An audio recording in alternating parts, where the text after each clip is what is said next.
잊지 말라 하시고 불길을 걸었지. 할 수 있다 시를 할 수 있다 시를 믿음만이 능력이 가시네. 믿음만이 능력이 가시네. 주님과 같이 나를 영원하리. 나를 바라보시고 능력을 가시니 할 수 있다 주를 할 수 있다 주를 사랑만이 능력이라 시네. 사랑만이 능력이라 시네. 네가 확실히네 나를 영원하니 진짜 말라시고 진짜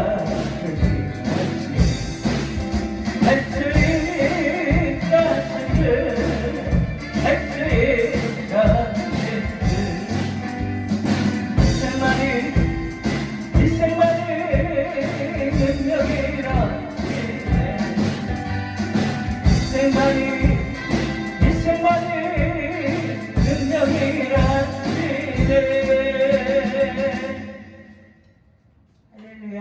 한 주간 동안 잘 지내셨습니까? 우리가 다 하나님의 은혜로 은혜 안에서 우리가 살아가고 있습니다. 오늘 제목은 네가 아느냐? 라는 제목입니다.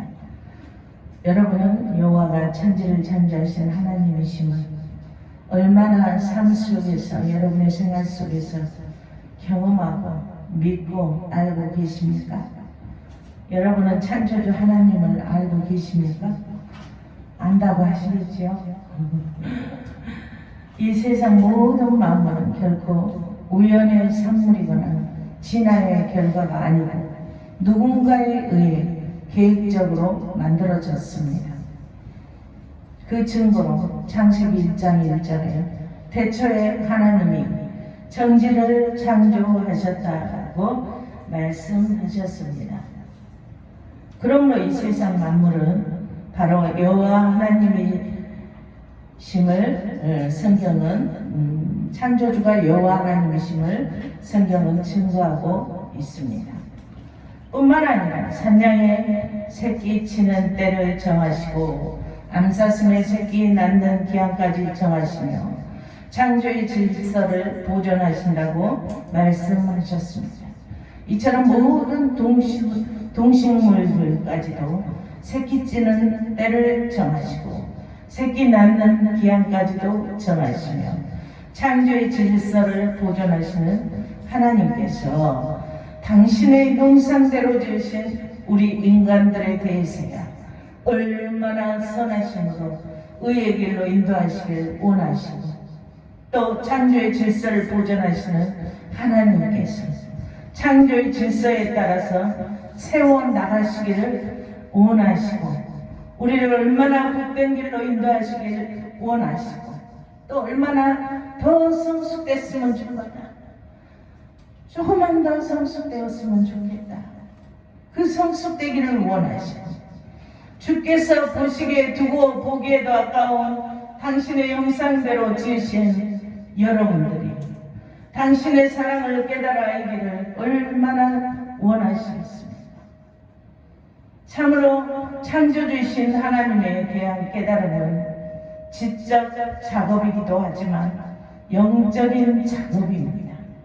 우리는 이 영적 작업이 얼마나 많은 시간과 인내와 우리의 의지를 들여야 하는지를 알아야 할 것입니다. 그냥 그저 감나무 밑에서 입 쭉 벌리고 감나무 익을 때만 기다리자 들어누워서 입 쭉 벌리고 네가 익으면 떨어지겠지 내 입으로 이렇게 기다리는 것처럼 아무런 노력 없이 의지 없이 되는 것이 아니란 것입니다. 내 의지와 인내와 노력과 결단이 필요한 것입니다. 의지와 인내와 노력과 결단을 통해서 늘 주님과 교통하고 주님을 사랑한다는 사실을 자신의 행동을 통해서 주께 보여주며 살아가는 것을 통해서 우리는 하나님께서 우리와 함께 하시는 겁니다. 우리가 그렇게 보여드릴 때 함께 하시는, 그리고 하나님께서 우리를 위해서 우리의 고난 가운데 우리의 인생의 행로에서 함께 하시고 우리가 그 의지를 보여드릴 때 일하시고 감사로 고난 중에서도 기쁨으로 영광 드릴 수 있도록 하나님께서 함께 하신다는 사실입니다. 아멘. 왜냐하면 이러한 과정들을 통해서야 우리는 눈으로 보지 못하고 귀로 듣지는 못해도 영적으로는 하나님의 사랑을 느낄 수 있게 되는 것이기 때문에 영적으로 성숙해져야 돼요. 영적으로 하나님을 느껴야 해요. 그러려면 우리의 의지와 노력이 필요하다는 얘기예요. 그럴 때 우리가 의지와 노력을 다시 말씀드리지만 의지와 노력을 드릴 때 하나님과 늘 교통하는 노력을 드릴 때 하나님께서 여러분들을 위해서 여러분들 생활 속에서 하나님이 일하신답니다. 아멘. 이런 과정들을 통과할 때 우리는 하나님께서 함께 하심을 느낄 수 있게 되고 하나님께서 우리를 위해서 일하고 계심을 느낄 수 있게 되는 것.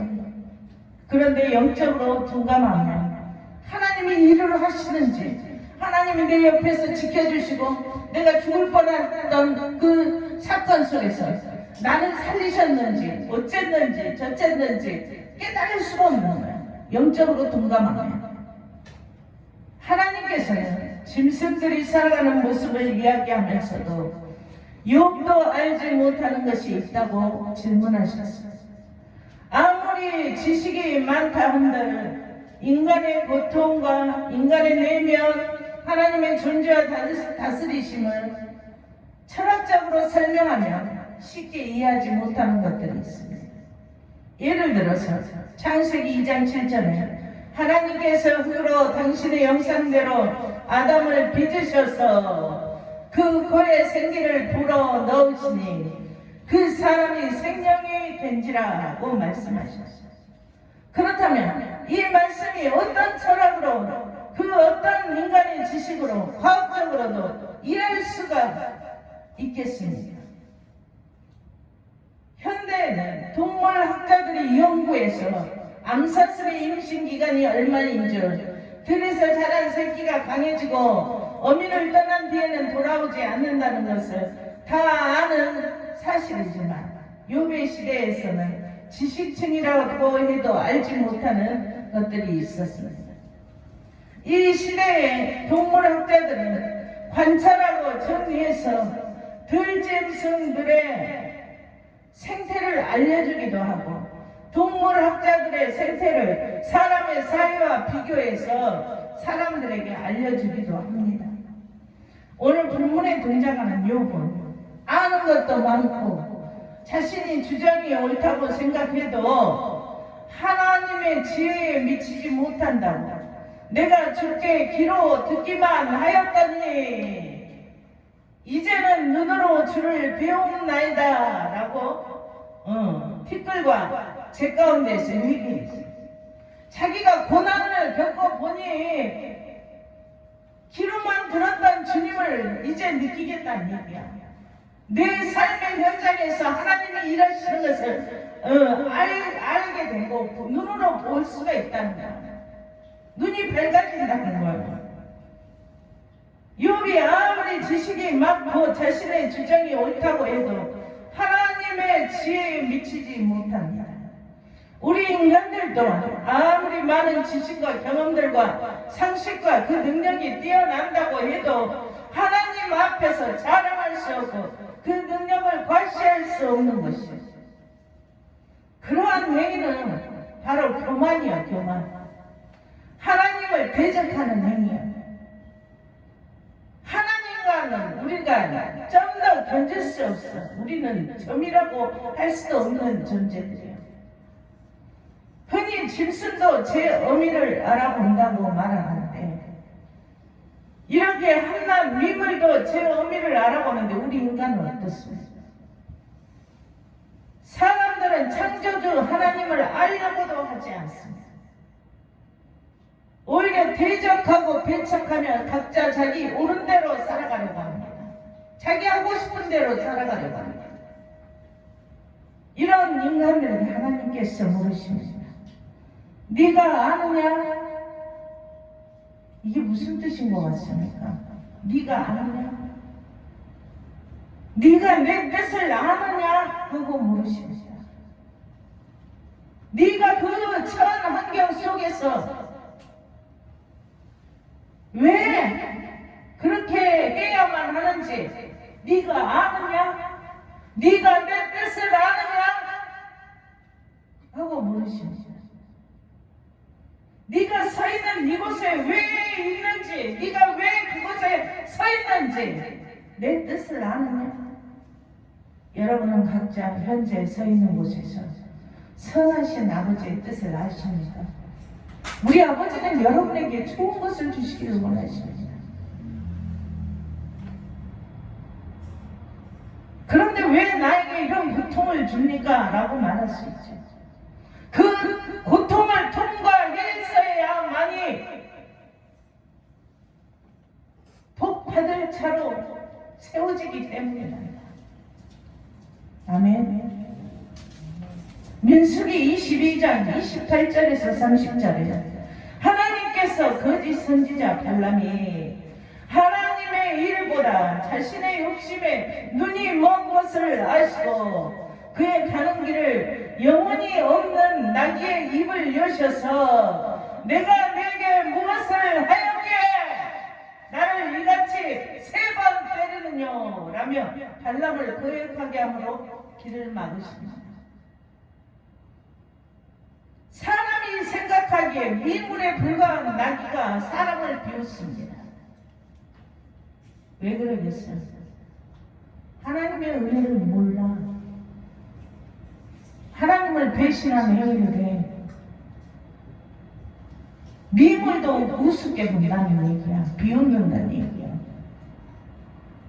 나귀를 치는 발람이 뭐라고 해? 하지만 나귀는 그 귀에 그의 말이 들리지 않아. 나귀가 보기에도 사람 같지 못하다는 거야. 사람의 명령을 듣느니 차라리 혼자 돌아다니며 나 풀을 뜯는 것이 더 낫다. 이렇게 생각하는 거야.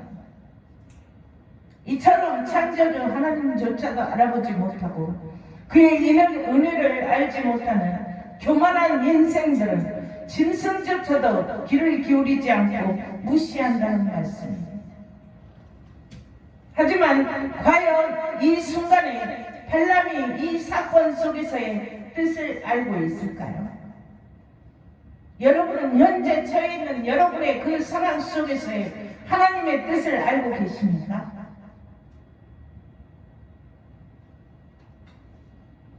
짐승의 이동을 아시는 하나님은 지금도 우리를 지켜보고 계십니다. 하나님께서는 자연 생태계가 나름대로 조화를 이루도록 창조하셨는데 마지막 때를 살아가는 이때에 우리는 많은 생태계의 조화들이 깨어져가고 있다는 보도들을 접하게 됩니다. 기후 변화가 있어서 북극 지방의 빙하가 녹아버리고 이곳에 서식하고 있던 펭귄이나 북극곰들이 살 수 없게 돼버리고 요즘에 벌이 많이 다 없어져 버려가지고 배나무에 꽃을 수정을 해야 되는데 배가 열리는데 수정을 할 수가 없대요. 자연에 의해서 벌이 날아다가 수정체를 입혀줘야 되는데 벌이 그것을 해야 되는데 벌이 없어서 인위적으로 그것을 일일이 다 발라야 되는데 그렇게 됐습니다. 생태계 변이들이 이렇게 발생하고 있어서 농작물이나 과일나무에 수정을 해야 과일이 열릴 텐데 이제 큰일 났습니다. 다 비싸지게 생겼어요. 아주 스스로 벌도 줄여버렸어요. 우리들에게 유익한 것들이 다 파괴되어 가고 있습니다. 지금 마지막 때에 우리가 살고 있어요. 깨어나야 합니다. 우리가 깨어 일어나야 합니다. 하나님의 뜻을 알지 못하고 오히려 하나님을 대적하고 예배를 파괴시키려 하는 인간들을 향해서 하나님께서 물으십니다. 네가 아느냐? 자신의 욕망대로 살아가는 어리석음을 깨닫지 못하고 그 어리석음을 합리화시키며 그것이 자기가 합리화시킨 그 주장이 옳은 것인 것처럼 의기양양하게 권력과 권세를 앞세우고 하나님의 뜻을 배척하며 자기들의 지식을 앞세워 살아가는 자들에게 하나님께서는 이 시간 물으십니다. 네가 아느냐? 또 진퇴양난인 자리에서 갈 바를 알지 못하고 영적 눈을 가려운 채 눈에 보이는 것으로 의지할 것을 찾는 이들에게 묻습니다. 네가 아느냐? 네가 내 뜻을 아느냐? 아무리 해도 인간이 안 되는 일이 있는데 이렇게 어리석을 수가 없어요. 아무리 벨버둥을 쳐도 안 되는 일이 있어요, 인간이. 응? 하나님께서는 자녀와 재산을 잃고 몸의 질병을 겪는 욥에게 알지 못하는 것이 있다고 말씀하시면서 욥의 인간적인 자신감과 생각을 꺾으셨어요. 모든 것이 부족함이 없이 살아왔던 욥입니다. 항상 하나님의 은혜로 그는 항상 모든 것의 풍성함의 삶을 영위했었습니다. 그러나 어느 날 갑자기 그는 모든 재산과 자녀들을 다 잃어버리게 되고 티끌과 먼지 속에서 자신의 몸은 먼 데로 썩어 들어가는 병에 걸려서 기한장으로 뻑뻑 굴고 있는 처지가 되었습니다. 하나님께서는 이런 욥에게 네가 아느냐 하고 물으셨습니다. 지금 현재 너를 이 가운데 있게 하신 뜻을 네가 아느냐고 물으시는 것입니다. 늘 주의 뜻 안에 거함으로 그의 뜻을 깨달아 아는 것이 지혜로운 삶을 사는 것입니다. 아멘. 그것이 바로 축복의 삶입니다. 그것이 바로 형통의 길입니다. 아멘. 그것이 바로 창조주에 대한 우리가 해야 할 일인 것이며 그분에 대한 애입니다. 절대 복종이 우리 인간이 해야 할 의무인 것입니다. 오늘 우리 풍성한 교회 설립 감사회로 하나님께 영광을 드리게 되었습니다. 오래전부터 부르심을 받았었으나 모든 여건이 우선이었고 저 역시도 환경적 모든 문제들이 먼저였으므로 하나님의 뜻을 배척하고 먼 길을 돌고 돌아서 늦은 나이에 결국 환경 바라보지 않고 두 손 들고 하나님께 순종하겠노라고 순종하는 길을 택했습니다. 처음에 부르심을 받고 순종할 때는 우리 이제 아무도 쓰지 않는 지하가 있었어요. 그 지하에 들어가서 먼지와 거미줄과 뭐 그런 것들을 다 치워대고 바닥에는 물이 고여 있었고 그 물을 퍼내고 위에 층까지 퍼내는 작업을 하고 이제 그곳에서 카세트로 찬송을 들고 하나님께 이제는 제가 할 수 있는 것은 호주머니를 뒤집어 봐야 먼지밖에 안 나고 10원짜리 한 장 없었어요. 그래서 이제는 하나님이 하라는 대로 할 거니까 하나님께서 인도해 주세요 라고 하나님께서 알아서 하세요. 그래서 그렇게 기도를 하고 주의 뜻대로 이끄시길 기도를 하였습니다. 그랬더니 돈 한 푼도 없었을 때 하나님께서 인테리어 하시는 분을 그날로 다 보내주셨어요. 연결이 돼가지고 그분에게 제가 그랬어요. 돈 하나도 없는데 봉사해 줄 수 있냐? 하나님이 하라 하시는데 해줄 수 있냐? 그분이 가서 생각 좀 해보고 전화를 주신다고 그래요. 그래서 가가지고 그분이 바로 전화가 왔어요. 전화가 왔고 기계를 실으러 자기를 데리러 오라고 합니다. 그래서 그분을 모시러 가가지고 기계랑 다 싣고 와가지고 그날부터 공사를 시작하는 게 오늘날 여기는 이전한 곳이고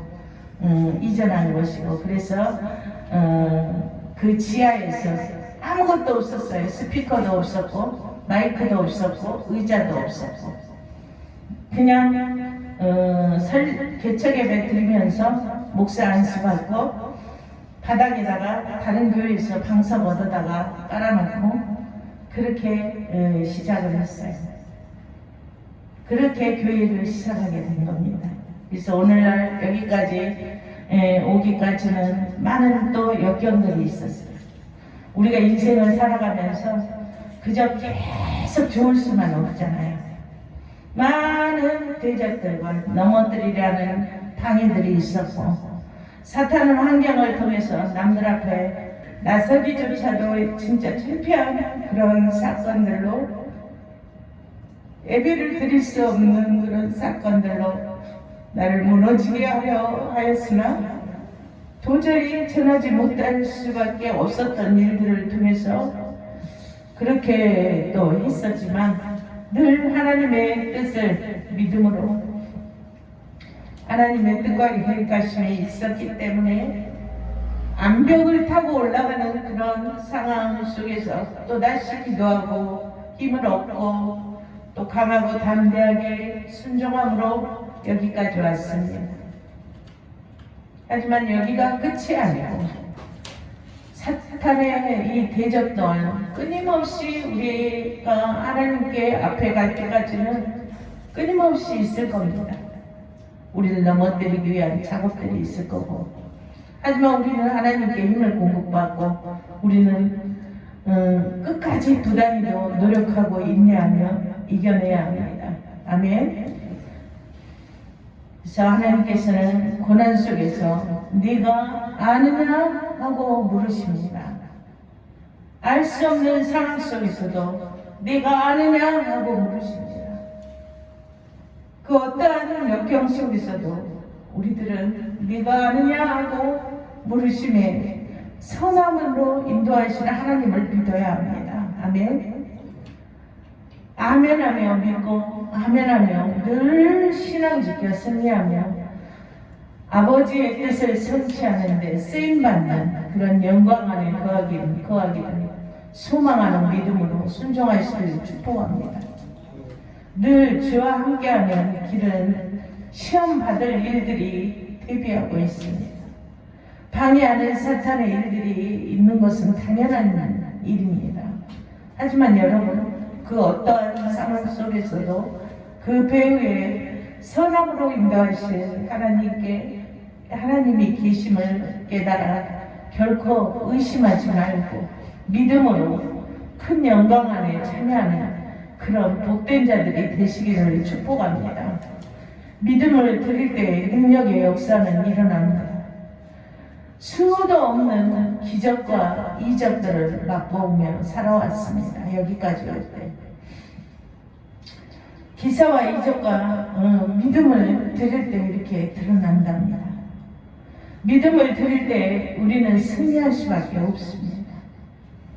즐기고 끈기 있게 승리할 때까지 여러분 아무리 힘들어도 인내함으로 능력의 역사가 일어날 것을 믿음으로 선포합니다. 기도합니다.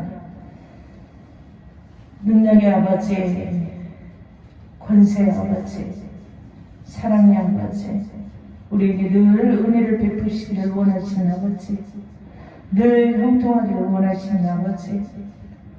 하지만 우리가 사는 이 세상 가운데서는 늘 아버지여 사단이 우리를 넘어뜨리려고 우겨싸는 아버지여 하려 하오나 하나님이여 참으로 우리 가운데 주의 영으로 충만하게 하셔서 늘 굳건한 믿음의 반석 위에 세워짐으로 아버지 오직 믿음을 드림으로 승리할 수 있도록 하나님 도우시고 역사하여 주시옵소서. 우리를 세워 주시옵소서. 승리할 수 있도록 힘과 능력을 부어 주시옵소서. 지금은 우리 주 예수 그리스도의 은혜와 하나님의 크신 사랑하심과 성령님의 감동과 마이로 교통하심이 늘 하나님의 뜻 안에 거하며 하나님의 일하시는 모든 기사와 이적과 표적 가운데 서기를 원하는 우리 풍성한 교회 모든 권속들 머리머리 위에 지금으로부터 영원히 함께할지어다. 아멘.